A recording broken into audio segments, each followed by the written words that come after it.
guys, welcome, welcome. I'm so excited. I am 33 weeks pregnant today, okay? Today, this is really exciting. But in today's lesson, I'm gonna walk you guys through the calorie needs during pregnancy and how they change. A lot of women will ask me, well, how much more do I need to be eating? And actually, the answer might surprise you because the answer for some of you is actually not really anymore. And I'm going to walk you through why your calorie needs may actually remain the exact same versus going up throughout your pregnancy. And it all comes back to your energy out and how that changes during pregnancy. So, what we're going to do is we're going to start out first by going over what actually makes up your maintenance calories or your total daily energy expenditure. The biggest chunk actually is from your BMR. What makes up your BMR? Well, this can be your body composition. And what I mean by that is how much fat or muscle you may have, your weight, um, your sex, your hormones, overall your genetics, okay? So that is what's going to go into about 70% here. Now, when you are pregnant, this is more or less what is going to be what is altered. But you may also see alterations in the next one. So oftentimes when people are thinking of energy out or what influences their TDEE, they often jump to exercise, exercise, because I go to the gym and I work really, really hard and that is going to have the biggest effect. Not necessarily true. So like we said, BMR has the biggest effect. Now, uh, training or weightlifting can really influence that muscle down here. But the next one up isn't actually exercise. It is our non-exercise movement and activity. How much do you move throughout the day? Are you a sedentary individual who just sits all day long? Do you have a desk job and you're just sitting there all day long? Or are you somebody who maybe your profession, you're a nurse, or you just move around? Or you're a stay-at-home mom, but you really enjoy movement. You're constantly going, going, going with your kids, running after them, chasing them, whatever. That is actually going to be the next one. And oftentimes when people talk about steps, they're not really referring to, we want to track exactly how many steps you take a day. It's we're trying to get a general gauge of, are you a sedentary individual who doesn't move very much, or do you move a lot throughout the day? Now, I will tell you this much. I am a mover. I'm a hands talker too. Guess what? Hands talkers, fidgeters, people who are bouncing their leg all the time, they generally have high NEAT, this non-exercise activity. So that's going to make up around 15%. Now, about 10% of this is going to be the thermic effect of food. We want to immediately jump to, oh, no, no, no, it's exercise. Doesn't exercise go there? No, no, no, it's thermic effect of food. You see, when you eat food, it actually costs your body energy to digest it and move those macros to different areas of your body that need it. So it actually costs us energy. So before exercise even comes into play, and exercise is the very, very last top one that has about a 5% impact on all of this. Isn't that super fascinating? Now we can be really smart with exercise and say, well, I'm going to choose the type of exercise that could potentially influence this area. That would be resistance training, right? Because you are seeing muscle mass go up. Also, resistance training has actually been shown to have a very healthy, good impact on your hormones. So we can actually, by choosing a really smart way of training, we can actually impact BMR, and and in so doing make maybe larger changes to this that we want to see. Now, another thing too is we can actually increase the thermic effect of food too. We can do all of these things just a little bit smarter and actually increase our overall daily energy expenditure or our maintenance. So like I said, lifting weights is a great way to positively impact both hormones and muscle. Thermic effective food, we can increase this by choosing more whole foods. So we've seen that in the studies that we can actually go and we can burn up to 20% more calories by choosing whole foods. If you're wondering, should I choose the Snickers or the processed protein bar, or maybe more of a whole foods meal, which one will actually increase your daily energy expenditure? That's going to be the whole foods, okay? So even though it may fit in your macros, it's not always the best thing to choose that option, right? So a lot of times women will come to me and say, well, so-and-so can eat way more than me. And we'll look at how they eat every day. I'm like, hey, you're choosing very low quality foods. So we do see an impact of the kind of foods we choose impacting that thermic effect, and we can actually get more calories being burned by choosing the whole foods with that. So we've talked about optimizing that. Neat. We can increase this and thus increase our maintenance by just figuring out ways to move more, right?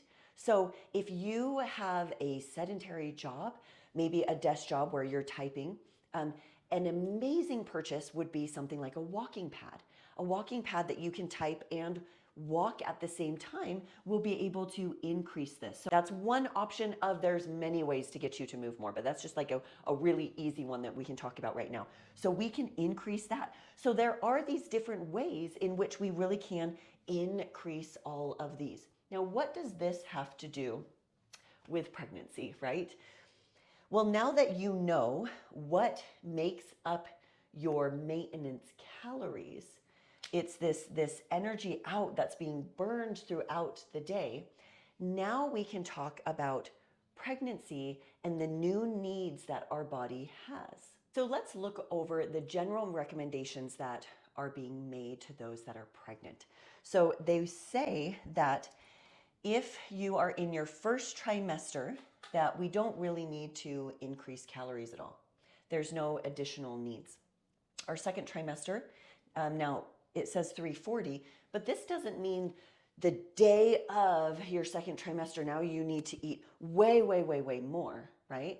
It just means that as the baby continues to grow, sometime during this second trimester, the needs may reach up to 340.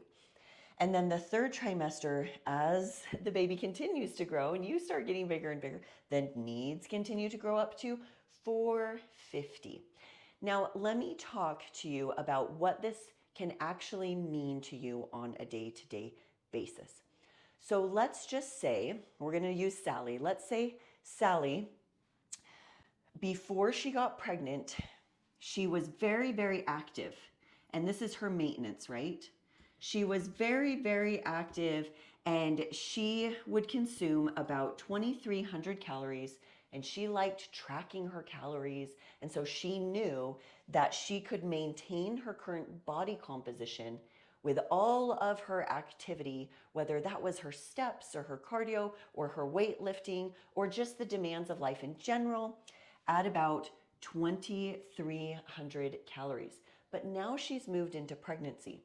And during pregnancy, I want you to think about what usually happens, okay? Now, not every single person is the same. Not every single woman can continue doing their daily activity, but I want you to think about this. Is she going to keep the same activity levels up, right? We talked about the thermic effect of food affecting it. Is she going to still be eating the high protein she was before, the whole foods she was before, or is that activity or that food going to change and kind of go down a little bit? Is she still going to be doing weightlifting? Is she still going to be doing cardio? So that may go down a bit. Maybe that first trimester where there's no additional needs, so her maintenance should stay at 230, but yet we're seeing all of these things go down, right? So maybe she's feeling very nauseous, can't move as much. Maybe she went from averaging 10,000 steps a day to now averaging 4,000 because she just sits there and just feels sick and gross, right? Now, all of a sudden, that 2,300 calories is no longer her maintenance because that whole thing we just talked about, everything that makes up your total daily energy expenditure, now has moved down to here, right? So now it's not that she shouldn't add anything, it's actually her maintenance has come down because she's not continuing the usual lifestyle of training, weights, of cardio, maybe of steps, maybe of whole foods. And then on top of that, she's having some hormonal shifts. So that can naturally, those hormonal shifts where maybe she feels really sick, maybe it suppresses her appetite so that now her total daily energy expenditure, her maintenance, has dropped closer to 1,800 because everything shifted. And that's actually somewhat okay because with this particular woman, her appetite has gone way down and she's not eating as much. But what about the woman who everything has gone down, but her appetite has gone up? This woman is going to see pretty quickly, because she's not moving as much, she's not training, maybe not eating as many whole foods. So this still goes down, but the appetite goes up. She's actually going to see a quick accumulation of body fat, which is totally fine, guys. You're pregnant. You are pregnant. It's fine. This happens. You're building a baby. What a blessing. Coming from somebody who's dealt with years and years of infertility, this is such a blessing. The body fat is okay. It can come on, okay? Don't worry about it so much. So let your body fluctuate as you build a freaking human being, okay? Okay? So now, after that little spiel, that is why some women see fat loss during the first stage of pregnancy and why some women see fat gain. And sometimes these women will say, well, actually, I wasn't eating any different. But remember, their movement and output and everything was different.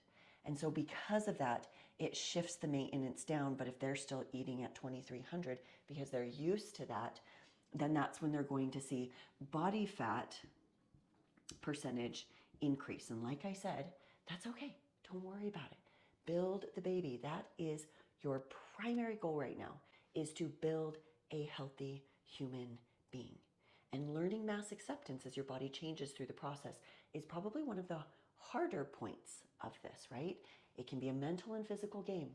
This is a marathon for a lot of women, mentally and physically taxing. But it also, and we can hold that in one hand. In one hand, it's mentally and physically taxing. In the other hand, it is a beautiful, wonderful, amazing thing you're so grateful for. Life is so good because of it, right? We can, as human beings, learn to hold something hard and something wonderful at the same time. Both can be true. And just because you're feeling the hard doesn't mean you love your baby any less, right? I see a lot of women talk about that. Like they have to tell me, I'm grateful, but you don't have to say that to me. I get it. I know. You don't have to tell me how much you love your baby. Or some will be like, well, you care about this, then you don't love your baby. Ignore those people. They're idiots, okay? Just ignore them. Going back to this, now keep in mind that we have been looking over how movement goes down, so therefore your maintenance will also go down. But let's say it went down to like 1950, but now you're in the middle of your second trimester. So now all of a sudden you can eat what you were eating before because we're going to be increasing those calorie needs. So now all of a sudden you are back to eating what you usually were before. And this is actually where we find that weight tends to stabilize too, because movement can kind of increase a little bit. But if they've decided not to train at all, then that's not going to impact it. But But also keep in mind that with lowering and no movement, we do see a slight reduction down in this because you're losing muscle tissue, okay? So it is good to walk. That's like, if that's all you can do, great. That will help you maintain some of that muscle tissue. If you can get in the gym and lift 2 times a week, that is great. It can help you maintain muscle tissue. Even when you don't feel like you have the energy for lifting, believe it or not, we have studies showing that those who chose to exercise or lift actually maintained higher energy levels throughout their pregnancy. So this can be really hard because some women are like, well, I had no energy, that's why I didn't work out. And then there's these other women who are like, well, I had energy because I worked out, right? And that's actually what we're seeing from the studies. You kind of have to choose your heart, right? It's hard to get out the door, get to the gym, or get in your basement, wherever the gym's at. It can be hard to get there. But if you get there, you'll be so grateful because actually it will give you more energy. So notice that the second trimester, if you're not moving at all, and then you could really just be eating the same as, let's say, Sally's eating the same as she was before. And if you're moving even less in the third trimester, then maintenance could stay relatively the same throughout the whole process. So that's why it was so important for me to really dive into what is energy out though. So just because right now, pre-pregnancy, you can eat 2,300 calories doesn't mean that during pregnancy, you are going to now, be eating closer to like 2,700 calories because of, you're in your third trimester. Actually, depending on overall movement and this whole thing of total daily energy expenditure, you can end up eating relatively the same because you're moving way less or not at all. So the idea of I'm pregnant, eat everything in sight is some of the worst advice out there because it actually just depends on your energy levels if you're able to maintain all the things that you were doing before. I have not been able to. I was getting 15,000 steps now. Most days I'm grateful to get 8,000. That has a huge impact. That in and of itself can be 200 to 300 calories easily. So actually I've noticed that during majority of my pregnancy, my calorie needs have kind of come down a bit because I'm training less. I train 3 to 4 times a week and I'm moving way, way less. So although I did notice, it was probably halfway through my second trimester, I did notice, okay, I'm feeling a lot more hungry. I need to up my calories a little bit, which I did. And then since then, I'm now in my third trimester. I haven't needed to up them because as I'm getting bigger, my training volume is going down. My overall daily movement is going down. I'm still active. I'm still getting to the gym, but not nearly like I was before. So my calorie needs are still around the same. So hopefully this full breakdown has been really, really helpful. The most important thing about this is all just information. You now need to take it and you need to see how does this apply to me, my body, and my needs.